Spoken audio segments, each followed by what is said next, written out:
اس کی نیت اچھی نہیں تھی. وہ جہاد کرنے والا، وہ شہید جو ہے، اس کی نیت میں اخلاص نہیں تھا، اس کی نیت خالص اللہ کے لیے نہیں تھی.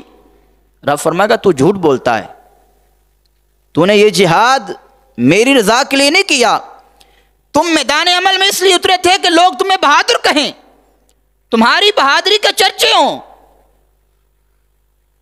لہذا لوگوں نے تمہیں بہادر کہا. تم شہید ہوئے تو لوگوں نے شہید بھی کہا، چونکہ تمہاری نیت واہ واہ کی تھی، بہادری دکھانے کی تھی. آج تمہارا انجام اچھا نہیں، اے فرشتوں سے منہ کے بل گھسیٹ کے جہنم میں ڈال دو. اب دیکھیں کہ وہ شہید ہے، اس نے اپنی جان کا نذرانہ پیش کر دیا ہے. جان سب سے عزیز ہوتی ہے انسان کو. انسان کی ساری جائیداد چلی جائے لیکن وہ جان بچائے، اسے آپشن دی جائے کہ جان بچا لو یا مال بچا لو، وہ کہتا ہے ساری دنیا تباہ ہوتی ہے، ہو جائے مجھے بچا لو، میری جان بڑی قیمتی ہے. کاروبار بن جائے گا، گاڑی پھر آ جائے گی، پیسے آ جائیں گے، جان چلی گئی تو کیا ہوگا؟ یہ مال کا میں نے کیا کرنا ہے؟ وہ جان جو انسان کو بڑی محبوب ہوتی ہے، وہ اس نے راہ خدا میں دی ہے لیکن نیت اچھی نہیں تھی، وہ جہنم میں ڈال دیا جائے گا. فرمایا پھر دوسرا آدمی آئے گا، اسے بلایا جائے گا. رب فرمائے گا کہ تم نے زندگی کیسے گزاری ہے؟ وہ کہے گا یا اللہ میں نے علم حاصل کیا ہے، میں پڑھتا پڑھاتا رہا ہوں، میں نے قرآن پڑھا ہے، وہ قرآن جس کے بارے میں تیرے محبوب کا فرمان ہے خیرکم من تعلم القرآن وعلمہ، میں نے وہ قرآن پڑھا ہے، میں نے وہ قرآن سمجھا ہے، میں نے وہ لوگوں کو سمجھایا ہے، میں قرآن کی تعلیم عام کرتا رہا ہوں.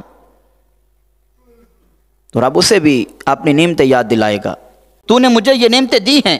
رب فرمائے گا اس کے مقابلے میں تو نے کیا کیا ہے؟ وہ کہے گا میں ساری زندگی قرآن پڑھتا پڑھاتا رہا ہوں، میں نے علم دین لوگوں کو سکھایا ہے.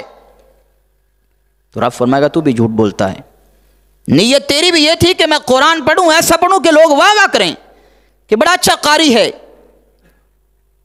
لوگ میرے علم کے چرچے کریں. تمہاری نیت بھی دنیا داری طلب کرنا تھا، دنیا داری میں اپنی علمی حیثیت کو واضح کرنا تھا، لہذا آج تمہارا ٹھکانہ بھی جہنم ہے. پھر تیسرا شخص آئے گا،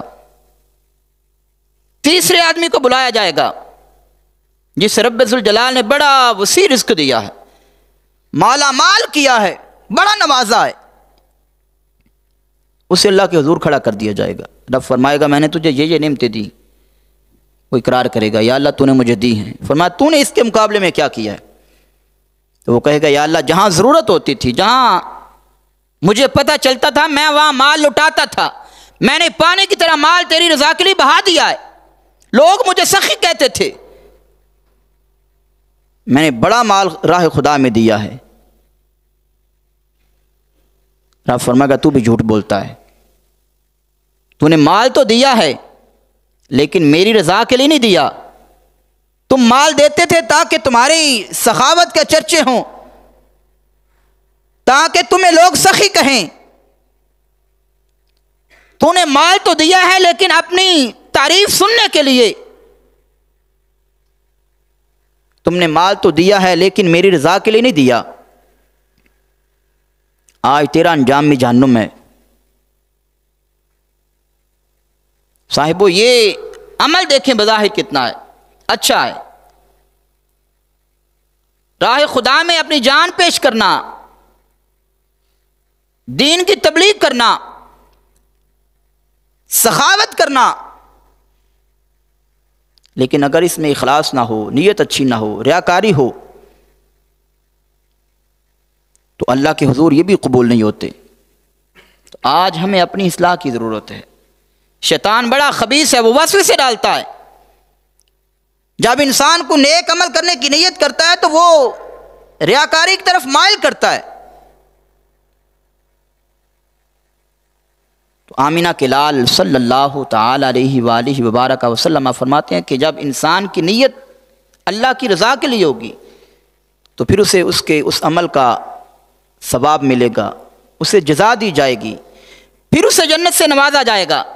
لیکن اگر بظاہر عمل تو اچھے کر رہا ہے لیکن نیت اچھی نہیں ہے، نیت دنیا داری کی ہے، ریاکاری کی ہے، دکھلاوے کی ہے، اپنی تعریف سننے کی خواہش ہے، تو پھر اس کا عمل قبول نہیں کیا جائے گا۔ اس لیے اللہ والوں نے ہمیشہ عاجزی اور انکساری کے الفاظ ظاہر کیے ہیں، عبادتیں بھی کیں، ریاضتیں بھی کیں، قرآن بھی پڑھا، تبلیغیں بھی کیں، سخاوت بھی کی، لیکن جب کسی نے کوئی تعریف کرنی چاہی نا تو کہا یہ اللہ کا فضل ہے، اس میں ہمارا کوئی کمال نہیں۔ شیطان لعین بڑا حملہ آور ہوتا ہے، کسی نہ کسی کی زبان سے یہ نکلواتا ہے کہ تمہاری کیا بات ہے، تم تو بڑے اچھے ہو، لیکن اگر اس حملے سے کوئی بچتا ہے تو اللہ کے فضل سے بچتا ہے۔ آگے انسان یہ کہے کہ یہ اللہ کا فضل ہے کہ اس نے مجھ سے یہ کام لے لیا ہے، اگر یہ کہے گا میں نے کیا، ہاں میں نے مال خرچ کیا، ہاں میں تلاوت کرنے والا ہوں، ہاں میں لوگوں کو سیدھے راستے پہ لانے والا ہوں، اس میں میرا کمال ہے، تو یہ تکبر کے جملے پیدا ہو جائیں گے، اس میں انسان کے لیے ریاکاری کا رستہ کھل جائے گا۔ تو لہذا جب بھی نیک عمل ہو جائے، نیک عمل کریں، نماز پڑھیں، تلاوت قرآن کریں، خیرات کریں، کوئی بھی نیک عمل ہو تو اس میں ہماری نیت اور ہمارا جو جملے ہمارے کو بولتا ہے تو یہ کہے یہ اللہ کی رضا کے لیے، یہ رب کا فضل ہے کہ اس نے مجھ سے یہ کام لے لیا، یہ اللہ کا فضل ہے کہ اس نے مجھے نمازی بنا دیا ہے، یہ اس کا فضل ہے کہ اس نے مجھے مالا مال کیا ہے اور سخاوت کی توفیق دی ہے۔ تو پھر جب اللہ کے فضل کو یاد کرتا رہے گا، رب ذوالجلال کی طرف اس عمل کی نسبت کرتا رہے گا کہ یہ رب کی طرف سے ہے، اس میں میرا کوئی کمال نہیں، تو پھر شیطان کے حملوں سے بچ سکے گا۔ رب ذوالجلال وحدہ لا شریک کی پاک بارگاہ میں دعا ہے کہ اللہ کریم ہم سب کو شیطان کے شر سے محفوظ رکھے اور اپنی رضا کے لیے اچھے اعمال کرنے کی توفیق عطا فرمائے، آمین۔ وما علیہ الا البلاغ۔